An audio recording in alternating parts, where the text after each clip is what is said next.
So I'm not sure if this is picked up, but this is the software that we use um, to basically do the build of the rocket. You get a template. This is program's called RockSim, and you get a template with the rocket when you buy it, a free download, and it's got the basic dimensions and estimated weights. But as we build the rocket, we add and change parts. This is the whole parts list, and each one of them, like the main extension tube, if you open that up, we actually put the actual dimensions, so we measure everything, we weigh it, it puts the mass, recalculates the center of gravity, and so as you build it, you move these masses around to represent the actual rocket.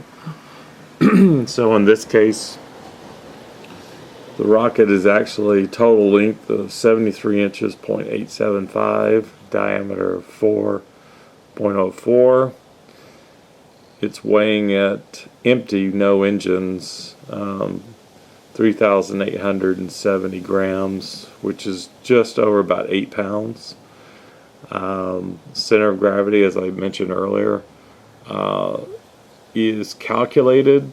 We move these masses around such that it matches our actual measurements. That's just basically putting the rocket on a knife edge and getting the balancing point. The center of pressure, we do depend on the software to calculate that force. So based on the area and the aerodynamics of the fins, it calculates center of pressure.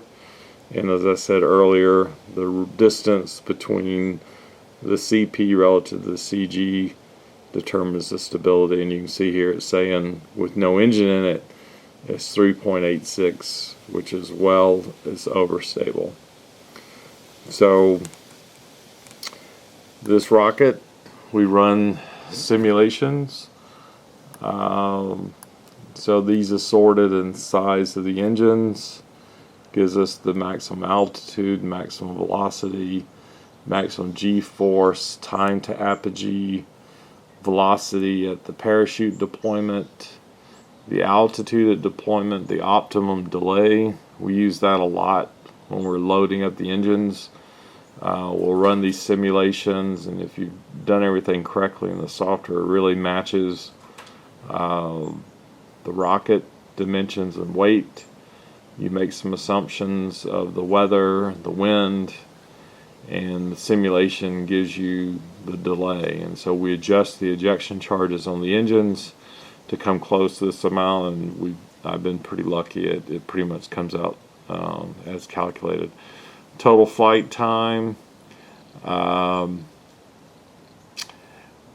velocity at where it leaves the launch rail, that's also very important.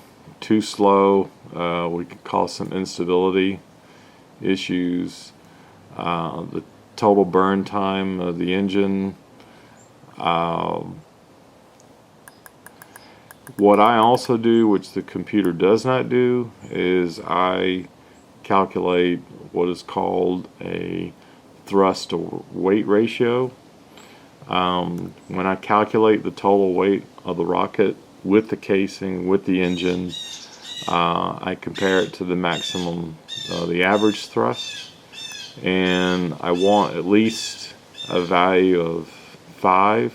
You want 5 times the amount of thrust as the thrusting or the lifting, weight lifting of the engine compared to the weight of the rocket. So in this case, the engine that we're thinking about running is an I-287. We got a 9-second delay. That'll put us about 1,500 feet altitude. So this will be our low altitude flight. We only get it to about 216 miles an hour. It's going to be a single deployment running a 38 millimeter. It's going to give us a thrust to weight ratio of 6.3, so plenty of power. The rocket right now, static, is 3.8 kilos. It goes up to 4.4 4.3, almost 4.4 with the engine in it. And as I said before, the center of gravity right now is about 42 inches from the front. When you load the engine in it, that center of gravity moves back 3 inches. So our static stability when the rocket is empty is 3.8. With the engine in it, it's 3.11, so it's still plenty stable, and the thrust to weight ratio is where we want it to be. So basically I run to get the thrust to weight ratio. It's going to be a 4-grain motor. Its total impulse is 486 newtons seconds with a max average thrust of 260, so the burn time is about 1.9 seconds. The length of the engine is 11.9 inches. The center of gravity moves back closer to the CP about 4 inches, but we stay, the simulator is saying 3.11, my calc says 2.94. The simulator is more up to date because I've added some weight due to electronics. But with the engine, it's roughly about 4.2 grams, which is about 9.2 pounds fully loaded. The thrust, the average thrust lifting power is 58 pounds. It gives us a thrust to weight ratio of 6.3. So this engine technically could stay within the required ratio of 5 and lift a 11.7 pound rocket easily. So we have a lot of headroom. Ours fully loaded is going to be 9.25. So again, that's going to get us in the range of about 1,500 feet. Another option today is we could go a little more powerful and go close to 2,000. We may try that. That actually will give us a thrust to weight ratio of 7.6. So you can get details on this. So if we go in, we can see here that running this engine, the simulation assumes the launch guide is about 8 feet, and it exits the launch guide about 37.8 miles per hour. Our requirement is 30, so that's good. It reaches a maximum G force of 7.3 Gs. Maximum velocity is about 216 miles an hour. It's going to land roughly about, based on the weather conditions, about 186 feet away from the launch guide with a maximum altitude of 1,545 feet. The engine, when it ejects, it'll be going roughly about 14 miles per hour, which is a good slow speed for the parachute to come out. The burn time is 1.9 seconds. Time to reach apogee is 10.2 seconds. The optimum delay is 8.3 seconds. We've set it up for 9. It says it'll have a successful landing, and the parachute, when it hits the ground under the main chute, going about 17 miles an hour, 7.9 to 19. We want to stay under 25. Anything over that, you encounter some damage, or could. And a nice little feature, which I don't use much, but you can actually run a flight simulation, and the computer loads it here. And so you see our cartoon of our rocket here, and basically we hit launch. You see it go up. The puff of smoke is how long the engine burns. You see how long it coasts the apogee, gets to the top, parachute comes out right at apogee, and it comes down. The simulator is assuming right now that it's dual deployment, so it's coming down pretty fast. That would not be the case today, but you'll see in a minute it'll slow down when it gets about 500 feet, and you see it slows there. Now it's going to start drifting. That assumes the second parachute came out, and it comes down. So this takes into consideration all the wind conditions, thermals, everything we program, so you get an idea. It shows you how far away from the pad it goes up. And that's the simulation.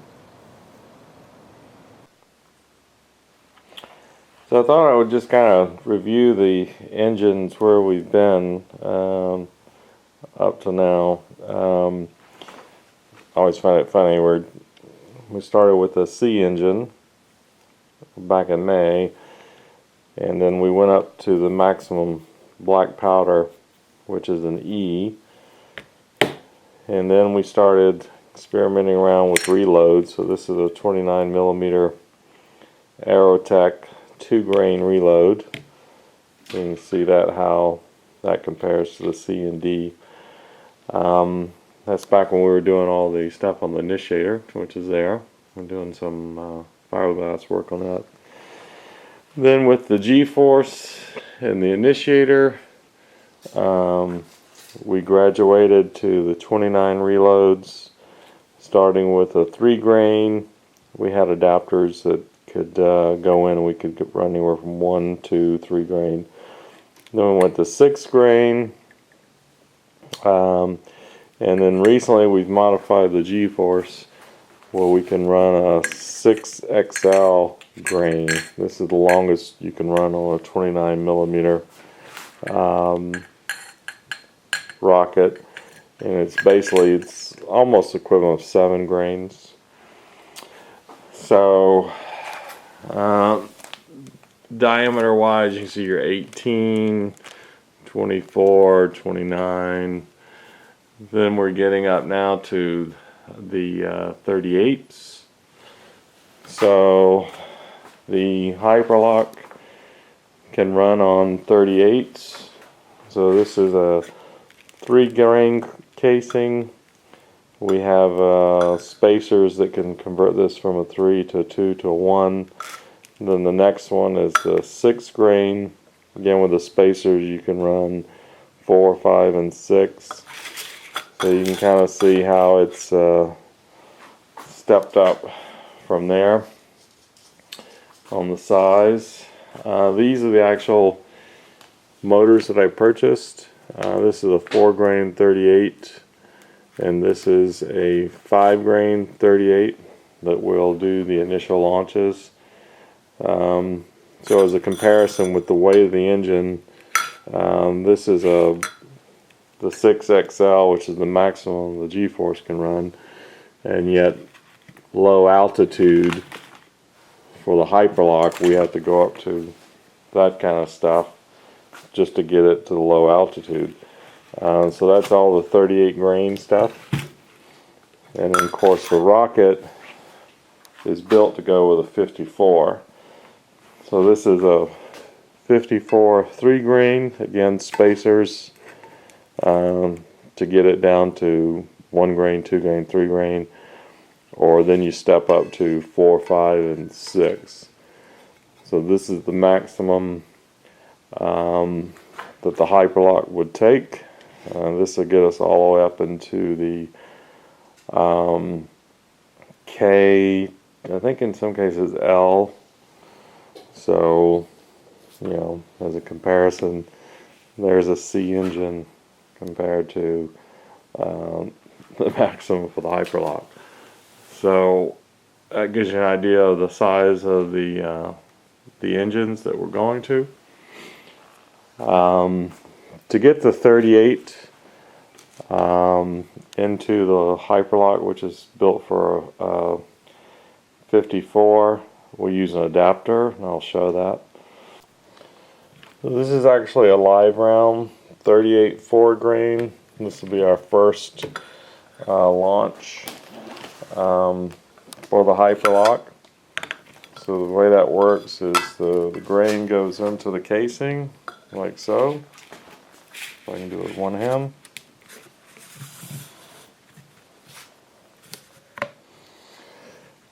Okay, and then we tighten that up. 38s are the only ones that come with their own retaining ring, unlike the 54s where you have a steel retaining ring, and the 29s, these come with their own ring, so you screw this down until it's tight.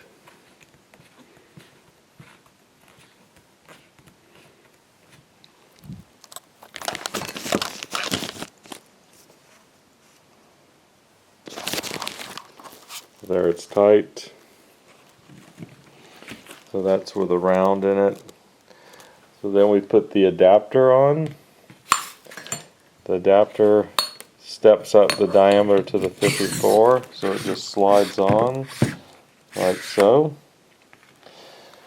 Then we bring it to the rocket, and we take the retaining ring off.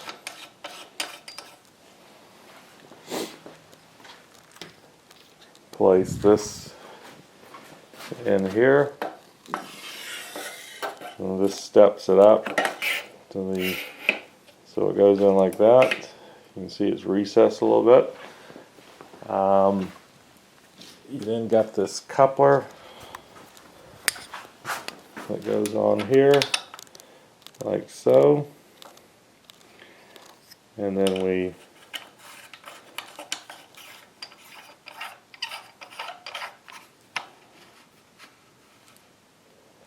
so that's the way it looks with a 38.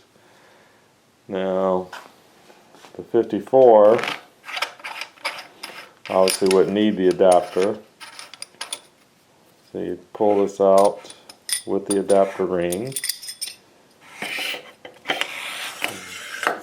Comes out, and let's say we're running the 6 grain 54, it goes straight in all the way there, and we put the retaining ring on.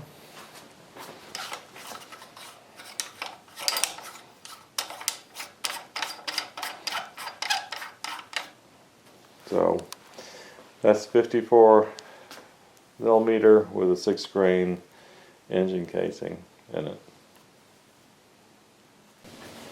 So in conclusion, this is the HyperLOC, but to give you an introduction of the one we will be building, this is the Black Brant, and it is a 5.5 inch diameter rocket, and the engine tube is going to be 75 millimeters, so a step above.